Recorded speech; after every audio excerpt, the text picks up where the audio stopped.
শহর যতই আধুনিক হোক না কেন, আসল সৌন্দর্য কিন্তু গ্রামে থাকে। শহর আর গ্রামের মধ্যে পার্থক্য কি জানেন? গ্রামে হয়তো বিলাসিতা নেই, কিন্তু আছে প্রশান্তি। হ্যালো এভরিওয়ান, আসসালামু আলাইকুম। সবাই কেমন আছেন? আশা করি সবাই অনেক ভালো আছেন। আমিও কিন্তু আলহামদুলিল্লাহ আল্লাহর রহমতে অনেক ভালো আছি। এই ভিডিও ছিল 1-1.5 মাস আগের, যখন অনেক বেশি শীত ছিল। গ্রামের সৌন্দর্য নিয়ে যদি কথা বলি তাহলে অনেক কম হয়ে যাবে। সকালবেলা হালকা হালকা রোদ উঠেছে। আমি, আমার শাশুড়ি আর আমার মেয়ে মিলে আমরা শাক তুলতে চলে যাচ্ছিলাম। আমার বিবাহিত জীবনে এই প্রথম আমি এভাবে শাক তুলতে যাচ্ছি। আগে কখনো কিন্তু এভাবে শাক তুলতে যাইনি। আমার শাক তুলতে যাওয়ার আসল উদ্দেশ্য হলো ভিডিও করা। আমার মেয়ে তো মহা খুশি, সে অনেক দৌড়াদৌড়ি করছিল। আর আমার শাশুড়ি আর আমার মেয়ে আগে আগে যাচ্ছিল, আমি পেছন পেছন ভিডিও করছিলাম। আর হাজারটা প্রশ্ন করার জন্য আমার মেয়ে তো আছে, সে একের পর এক প্রশ্ন করছিল, এটা কি, ওটা কি, সেটা কি। মাঝপথ থেকে আমার আরেকটা শাশুড়িকে নিয়ে নিলাম শাক তুলতে যাওয়ার জন্য। আর এই বেগুনের গাছগুলো ছিল আমাদের এক আত্মীয়ের। আমাদের সবাইকে একসাথে দেখে তিনি আবার কিছু বেগুন নিয়ে আসলেন, সেগুলো আবার আমার ব্যাগে দিয়ে দিল। ভাগ্যিস শাক তোলার জন্য আমি একটা বড় ব্যাগ নিয়ে আসছিলাম, নিয়ে এসে কিন্তু লাভই হয়েছে। চিকন রাস্তা দিয়ে হেঁটে হেঁটে যাচ্ছিলাম আর মাঝের মধ্যে হোঁচট খেয়ে পড়ে যাচ্ছিলাম, কারণ এভাবে সেরকম হাঁটার অভ্যেস নেই। এই মিষ্টি আলুগুলো কার কাছে কেমন লাগে? আমার কাছে কিন্তু তেমন একটা ভালো লাগে না। এই মিষ্টি আলুগুলো আমার শ্বশুর লাগিয়েছে, মানে আমার সাথে আমার যে শাশুড়ি যাচ্ছে তাদের মিষ্টি আলুর জমিতেই আজকে আমরা শাক তুলবো। আমরা সবাই মিলে চলে আসলাম। আর আমার মেয়ে তো সরিষা ফুল দেখে কি খুশি, সে কি করবে না করবে ভেবে পাচ্ছিল না। সে তো নাচানাচি শুরু করে দিয়েছে, ফুল তুলতে শুরু করে দিয়েছে। আসলে মেয়েরা ছোট থেকে একটু ঢুঙ্গি হয়।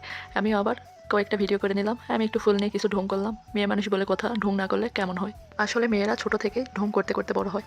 আমরা কিন্তু একেবারে নদীর ধারে চলে আসছি। নদীর ধারে সরিষা ফুলের ক্ষেত, এত সুন্দর একটা পরিবেশ, খুব ভালো লাগছে।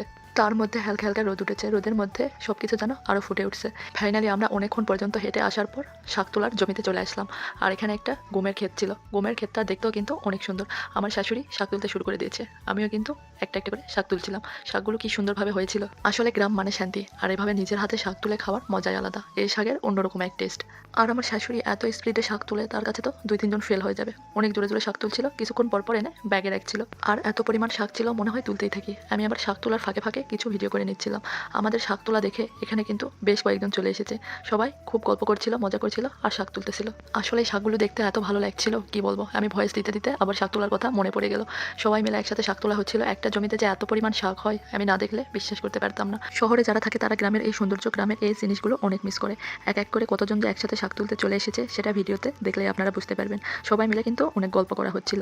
সব মিলিয়ে আজকের দিনটা অনেক সুন্দর ছিল। যতটা কল্পনা করেছি, যতটা ভেবেছি, তার থেকেও বেশি সুন্দর ছিল। আমি শাক তোলার ফাঁকে ফাঁকে আবার ভিডিও করে নিচ্ছিলাম। আর এত শাক দেখে আমার শাশুড়ি তো আসতেই চায় না। আসলে এরকম শাক দেখলে কেউই আসতে চাইবে না, মন চাইবে তুলতেই থাকি তুলতেই থাকি। শাক তুলতে তুলতে আমরা কিন্তু ব্যাগ প্রায় ভরে ফেলেছিলাম, একেবারে ব্যাগ ভরে গিয়েছে। আমার মেয়ে তো আর থাকতে চাইছে না, তার নাকি খুব রোদ লাগছে। আসলে বাইরে এভাবে রোদে কখনো থাকে না, এই জন্য একটু বিরক্ত হচ্ছিল। আসার সময় কিন্তু অনেক আগ্রহ নিয়ে আনন্দ করতে করতে এসেছে। অবশেষে আমার শাক তোলাও শেষ।